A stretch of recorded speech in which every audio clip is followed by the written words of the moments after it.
Para sa mga computer store owners dyan, wag na wag kang magpapautang. Masisira lang ang relasyon nyo at mas mabilis pa yan sa chismis. Akala mo tumulong ka lang pero bigla na lang iniiwasan ka na nila. Or worse, ikaw pa yung nadidihado. This mindset saved me from broken friendships and broken trust. If you're gonna give money, treat it like a gift. Don't expect it back unless you put it in writing. May agreement kayo, may due date, malinaw lahat. Kasi yung sinasabi nila na I'll pay you next week, sometimes that means I hope makalimutan mo.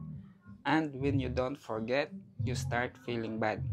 Kahit ikaw yung tumulong. Money doesn't really change people. It exposes them. Agree ka ba dyan mga boss? Or na-try mo na yan? Comment ka po sa baba. Curious po ako na marinig ang side mo. Ciao, bye!